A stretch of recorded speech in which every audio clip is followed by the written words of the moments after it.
por certo, hoje é uma noite de vitória para a nossa vida.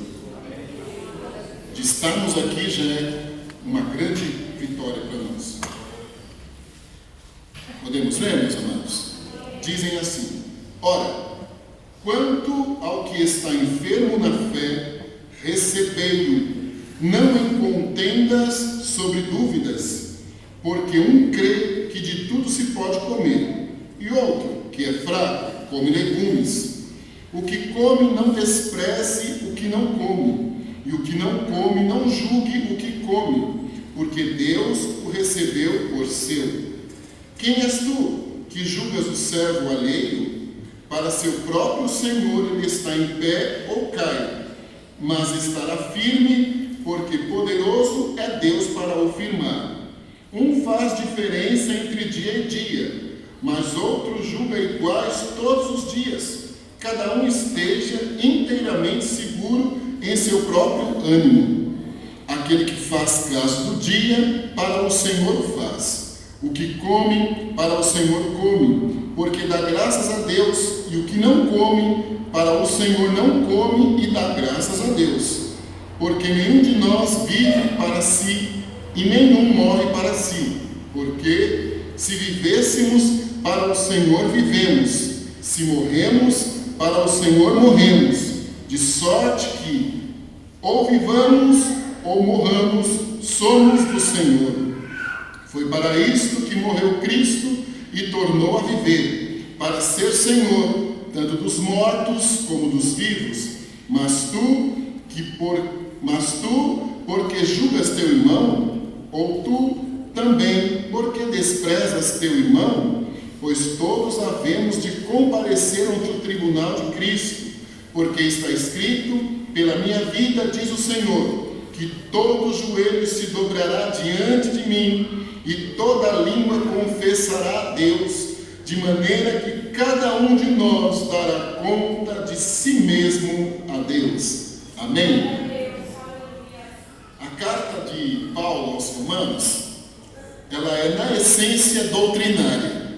Paulo estava preocupado em mandar aos irmãos uma ratificação sobre os princípios que os irmãos tinham recebido da fé, da crença em Jesus Cristo, da salvação pela graça recebida através da morte vicária de Jesus.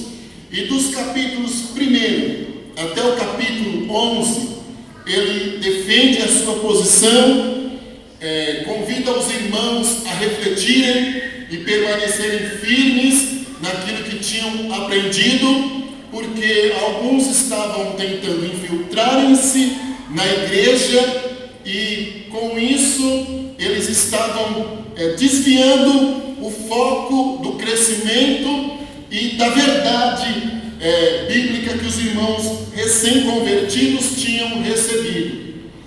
Também entre os irmãos, algumas situações meio que desconfortáveis, porque os gentios se convertiam ao Evangelho, deixavam a prática do pecado, mas traziam alguns costumes estranhos culturais.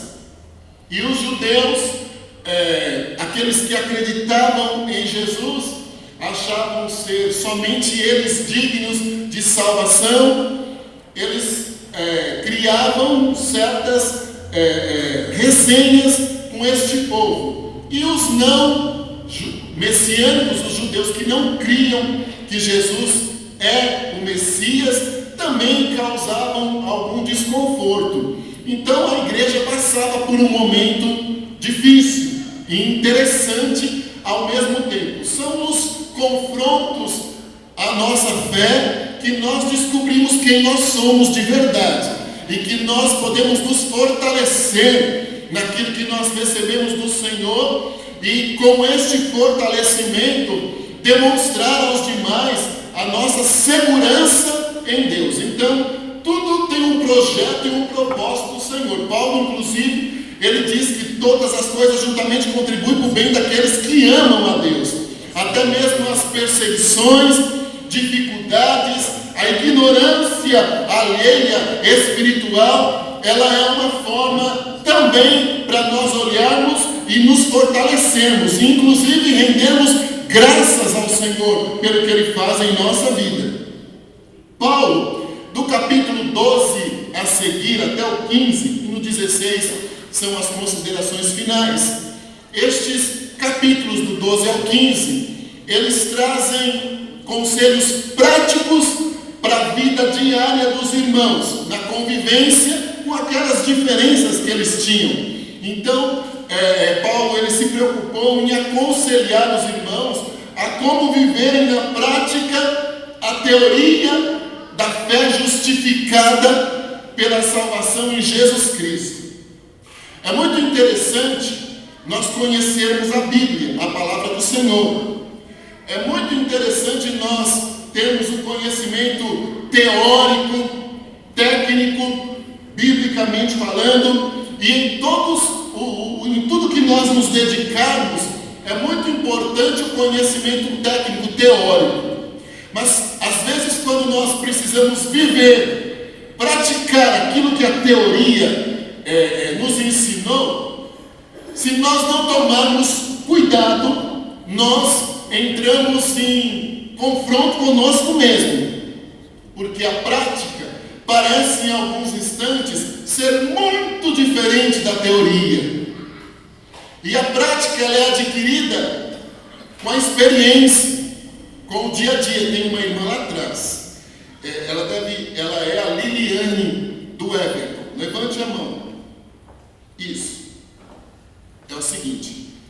Aí perto a você, minha companheira, apresentou-se uma claridade que a gente às vezes descontrai. Os vasos dizem que é um varão. É muito bonito, inclusive, essa forma de expressão. Mas apresentou-se aí uma claridade bem forte. Esta claridade bem forte trouxe o formato de, vamos dizer assim, de uma silhueta de uma mão, e colocou nesta região sua aqui cervical, e nesta região aqui assim, olha, e desceu a esse espaço, como se fizesse uma touca, mas que cobria só uma orelha. E só um espaço, só um pedaço da cabeça. E a voz do Espírito do Senhor Jeová grita dentro do meu coração, que está trazendo cura a você hoje, a estas regiões que eu citei, principalmente aqui assim, e a esta região aqui, olha, a região da testa. Você não está com sinusite, mas está tensa diante de desafios que eram sonhos. E isso tem até te trazido insegurança, não no sentido pejorativo da palavra, e tem mexido e deixado inflamado esta região aqui, porque é o estresse da pressão em ver as coisas se realizarem. Deus está te curando esta noite de uma maneira muito especial. Não passam mais do que 2 meses contados a folhinha, e o Senhor te surpreenderá profissionalmente falando. Não passam mais do que 2 meses. Por isso Ele está te curando, Ele vai te surpreender. Eu não sei o que Ele vai fazer, mas o Senhor me mostra a folhinha com 2 meses escritos e diz assim, dentro do meu coração, diga a ela que não passam mais do que 2 meses sem que eu traga uma surpresa a ela. É uma coisa pequena aparentemente, mas disso que é pequeno, o Senhor vai transformar em coisa grande para concretizar um sonho, uma promessa. E o nome do Senhor Jeová vai ser engrandecido e glorificado. Receba, portanto, saúde e vitória no nome de Jesus de Nazaré. Canta da graça. A prática, ela precisa ser vivida, e ela, à medida que nós vamos vivendo esta prática, a experiência crescendo, em tudo nós mudamos, inclusive espiritualmente. Então o apóstolo Paulo, ele ficou preocupado com os irmãos, os judaizantes, os que estavam criando um problema. Eles tiveram que fechar a boca, diríamos assim, porque não tiveram mais argumento contra Paulo. Contra a verdade de Jesus Cristo não tem argumento. Não tiveram mais argumento contra Paulo. E Paulo também, ele não quis dar atenção a a estes homens que queriam causar confusão. Ele estava preocupado com os que queriam fortalecerem-se no Senhor e servirem verdadeiramente ao Senhor. Então ele preocupou-se como que os irmãos iriam praticar aqueles ensinamentos, fortalecerem-se e terem uma vida espiritual fecunda, que cresça. Nesses capítulos, então, ele vem ensinando.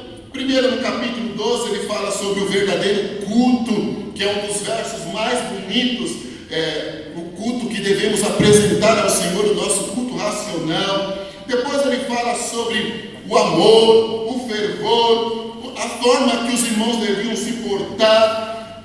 Depois ele vem falando sobre a submissão à autoridade de Deus, às autoridades que o Senhor colocasse, o amor ao próximo, a vigilância. E agora ele vem com um assunto muito importante, e que era no dia a dia lá. Os irmãos judeus, criados na sinagoga, eram muito bem ensinados. Eles tinham práticas normais de conduta, na alimentação, em horários. Eles eram extremamente radicais. Isto vinha já do ensinamento diário.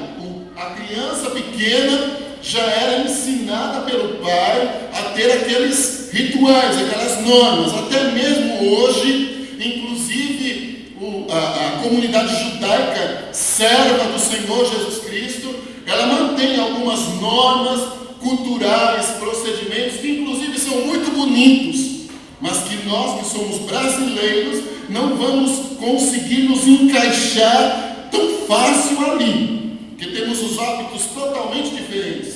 Às vezes que moramos num país grande e não precisa ir muito longe, você vai a 400 e poucos quilômetros em Curitiba, você já pode sofrer uma certa diferença com a cultura do curitibano. Você vai a Belo Horizonte, na alimentação, em tudo há uma certa diferença. Ao Rio de Janeiro, tão pertinho, mas há uma diferença.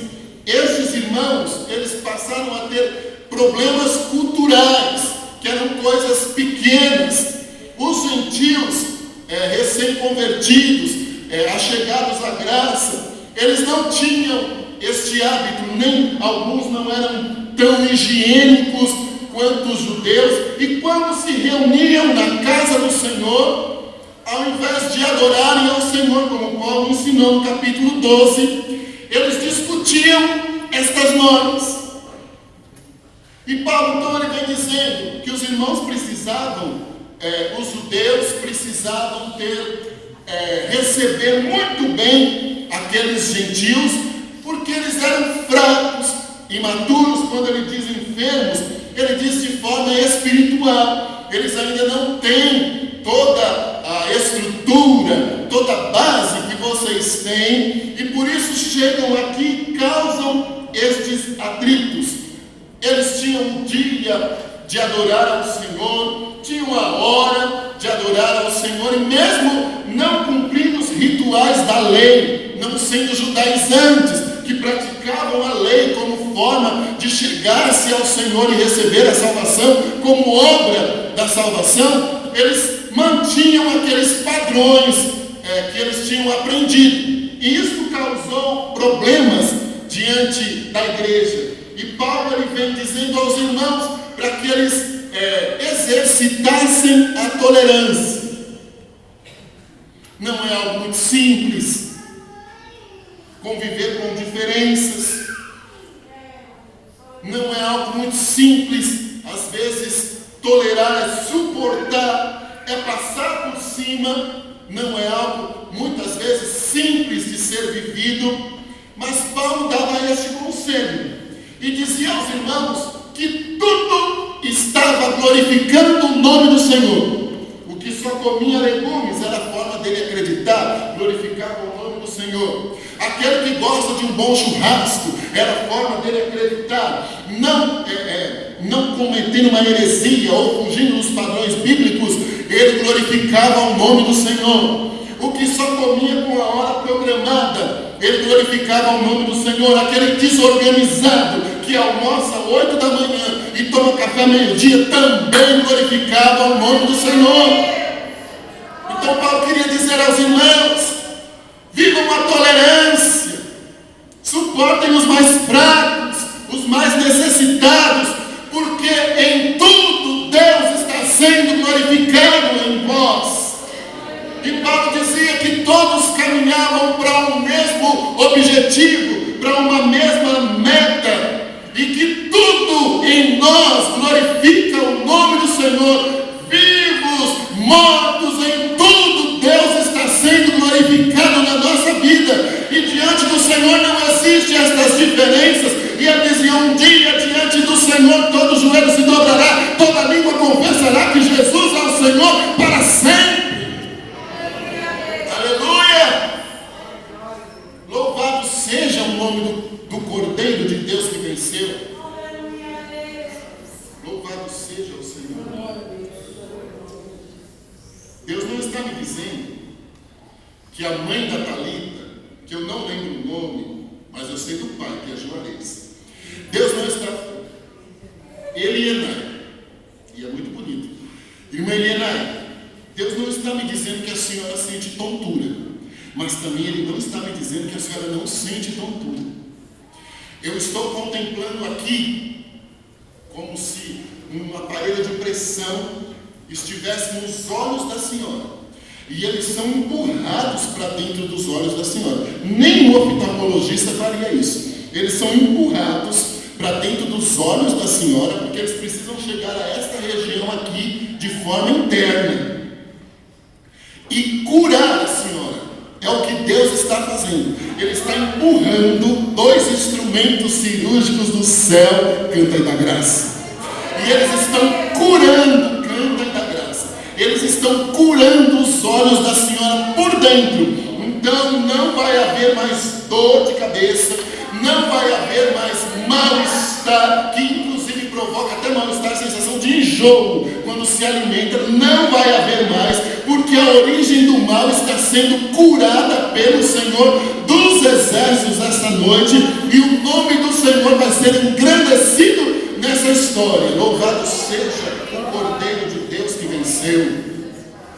Sabe, irmã Helena, nós respeitamos todas as autoridades, porque elas foram constituídas por Deus. Louvado seja o nome do Senhor por isso. Então existe o presidente da Previdência Social, é INSS hoje. Existe ele ou ela, que eu não sei aqui, e merece o nosso respeito. Existe o secretário estadual, municipal, não sei a hierarquia. Todos merecem o nosso respeito, mas o nosso Deus é soberano. E Deus está ministrando no meu coração que Ele está pegando o nome da senhora, os documentos, o que é necessário, e Ele está cuidando do que se diz respeito à INSS da senhora esta noite. Eu não sei que história é essa, canta e da graça. Eu só sei que o justo juiz, irmã Helena, ele está mexendo em todos os documentos, dos mais antigos possíveis. Podem já ter 30 anos amarelados ou perdidos no INSS. O Senhor dos Exércitos que nós servimos, Ele vai achá-los lá, e Ele vai beneficiar a senhora com isso, e o nome dEle vai ser engrandecido na história. Aleluia! Louvado seja o Cordeiro de Deus que venceu.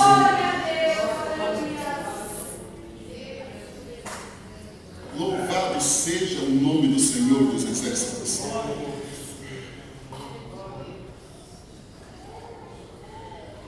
Lá atrás tem um irmão, ele está aí perto da Liliane, com uma camisa clara. Me ajude aí, minha amiga, por favor. Levante a mão, irmão, o senhor, para eu enxergar aqui a mão do senhor. Isso, é o irmão mesmo.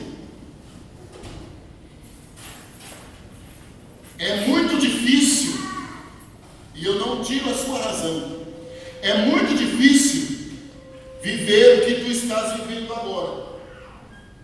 É muito difícil.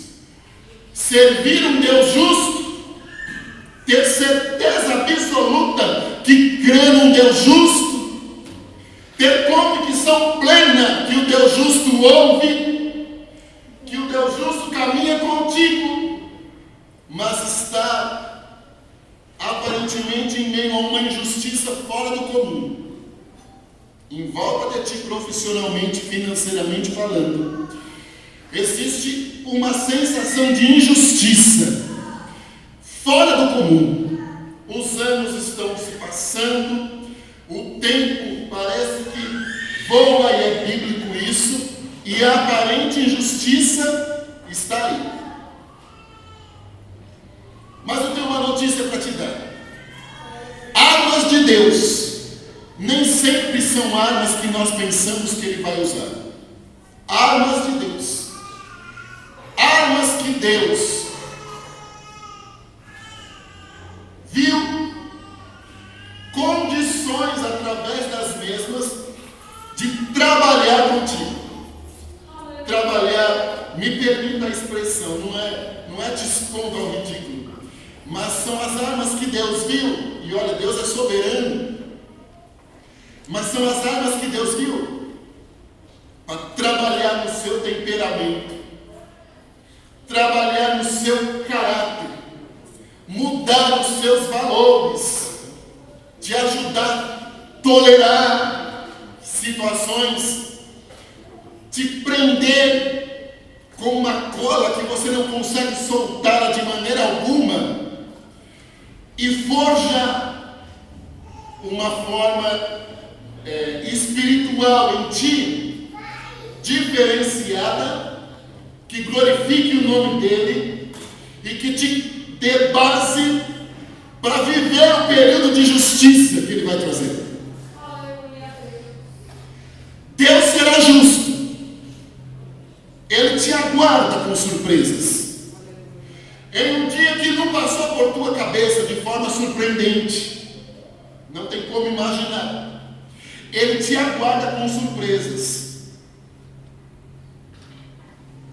Agora, porém, é o momento de viver esta fase. Não é bacana, não está bacana, mas é o momento de viver. Então vou te dizer uma coisa: viva com intensidade a sensação de injustiça. Deixe os injustos vangloriarem-se dia após dia, ter a sensação de que cada dia te colocam mais para baixo. Deixe-os e na mão do Senhor, sem precisar sequer reivindicar de Deus, porque Deus está trabalhando contigo, fazendo um rebuliço interno dentro de ti, mudando os teus valores, te fazendo admitir necessidades de mudanças, porque o Senhor Jeová será justo de maneira absoluta na tua história, a ponto de te deixar admirado, em volta de você todos assustados, e o nome dele acima de tudo glorificado. Amém. Louvado seja o nome do Senhor. Eu vou ler um versículo. Como chama o marido da Michelle? Eu vou ler um versículo com o Marcelo. Se ele puder me acompanhar.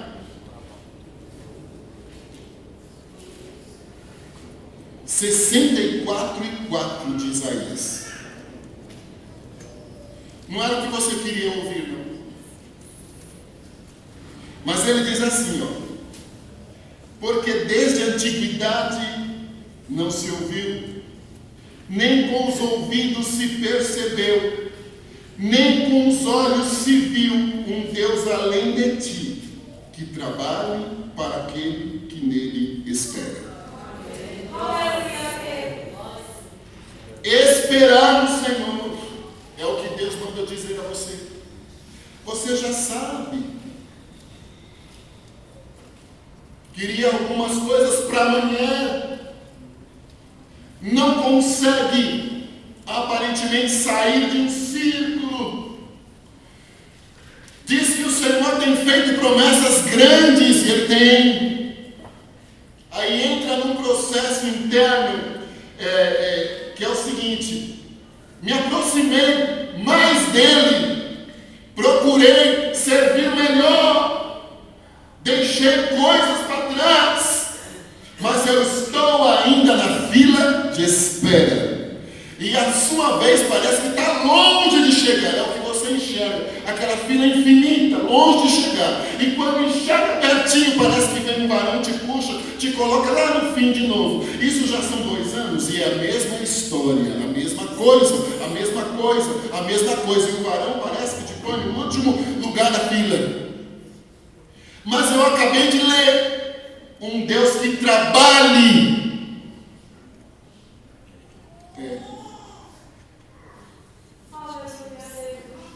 Olha a conotação. Nunca se ouviu, nunca se viu um Deus que trabalhe. Ele põe em forma imperativa, em ação. Ele está trabalhando. Um Deus que trabalhe para aqueles que nele esperam. Ele está trabalhando. Está difícil, parece enrolado. Decepções muito grandes você tem tido, meu filho. Decepções grandes que poderiam causar machucados traumáticos para muito tempo, mas que o Senhor tem imunizado. Ele tem colocado uma forma de imunizar o teu coração. Não tem deixado descer, nem você acredita. Decepções, e esperando no Senhor, esperando no Senhor, esperando no Senhor.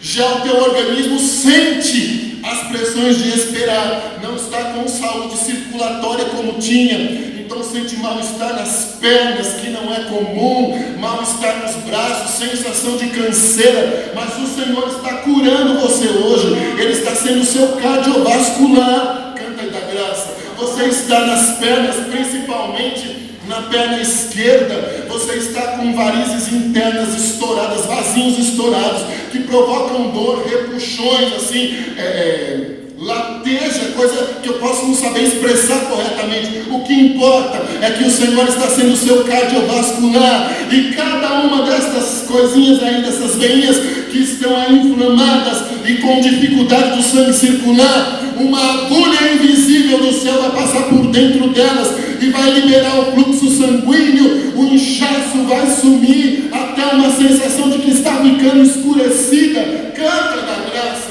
As pernas querendo ficar endurecidas, escurecidas, elas vão sumir definitivamente, vai voltar à cor normal, porque o Senhor está ligando as veinhas mais pequenas possíveis como um sinal de cura para você hoje, para você ficar na fila do esperar. Para você ficar na fila do esperar. Fica na fila do esperar. Fica. Vai esperando aí. Porque o Senhor Jeová vai trabalhar. Ele está trabalhando. O Senhor Jeová vai mostrar. Olha como eu estava trabalhando. Olha como eu estava trabalhando. Amém. Louvado seja o nome do Senhor dos exércitos. Louvado seja o nome do Senhor. Aqui, olha, irmã, a senhora está atrás, eu acho que da irmã de Inália, do netinho dela. Isso, a senhora mesmo.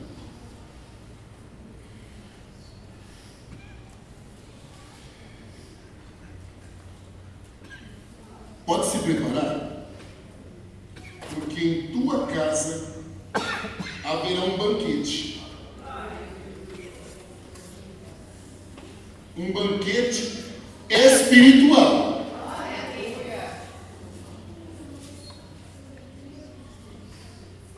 O mesmo que Jesus ensinou através de uma parábola, que está em Lucas 15, do 11 até o 32. A parábola do filho pródigo. Na tua casa, na tua família, haverá um banquete desses. Canta na graça. Não demora muito. Haverá este banquete. Tu já entraste em crise na fé, não de abandonado de forma alguma, mas tu estás aí sentada e tu és um verdadeiro milagre. Um milagre cardiovascular, principalmente o que envolve o coração. É um milagre, ele bate ainda com o compasso normal, porque o marca-passo do céu está lá. Mas em muitos dias, tu já entraste em conflito dizendo: eu vou encontrar-me com o meu Senhor e não vou ver promessas na minha casa. Tu não vais encontrar-se com Deus amanhã ou agora, o dia é Ele que sabe. Porque antes disso acontecer, tu vais ver o banquete do filho pródigo. E o mais bonito, espiritualmente, foi a reconciliação, sim, que Jesus queria dizer, que ele reconheceu, reconciliou-se e foi aceito. Mas o mais bonito aqui é o perdão do Pai a ele. Entre vocês haverá perdão verdadeiro, cantem na graça. Perdão de verdade.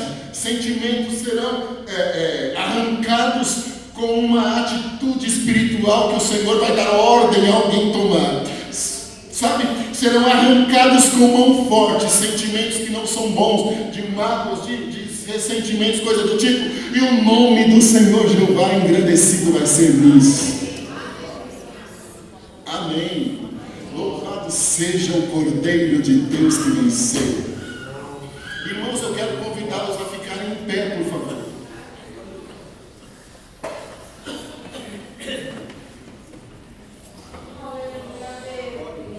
Alguém que não é crente aqui e que hoje quer aceitar Jesus como Salvador, levante a sua mão como um sinal, vem aqui à frente. Nós queremos adorar ao Senhor por sua vida e reconciliar-se com Ele.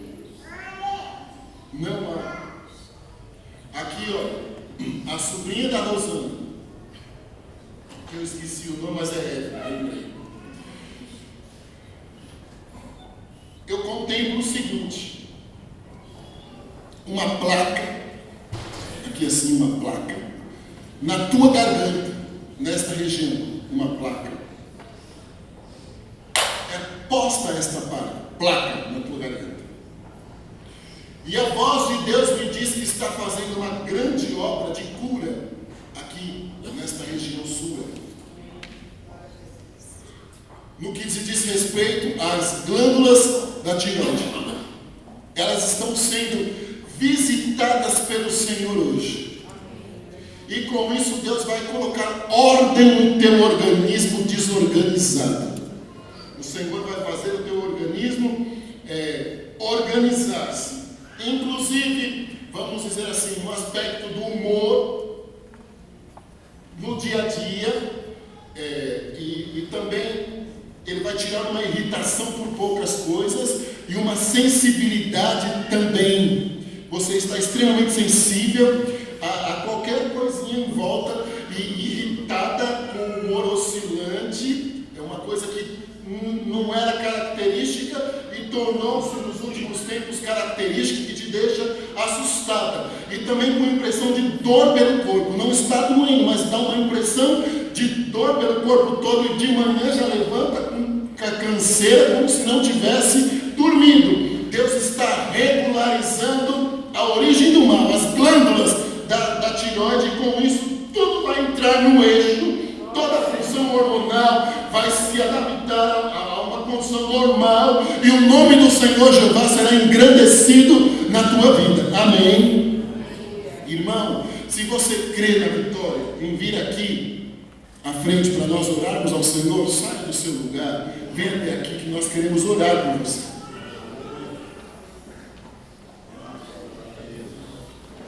Isso, venha até o altar.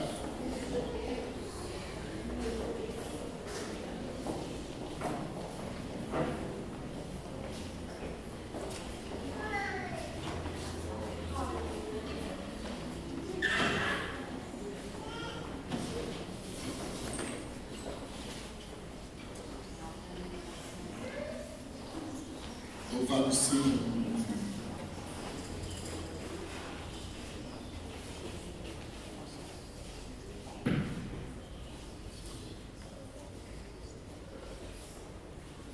Vamos orar. Minha voz vai embora. Vamos lá. Jesus, louvado seja o teu nome por tua fidelidade, por tua misericórdia, por esta oportunidade tão especial que o Senhor nos deu de estarmos juntos, reunidos e unidos diante de Ti, neste culto.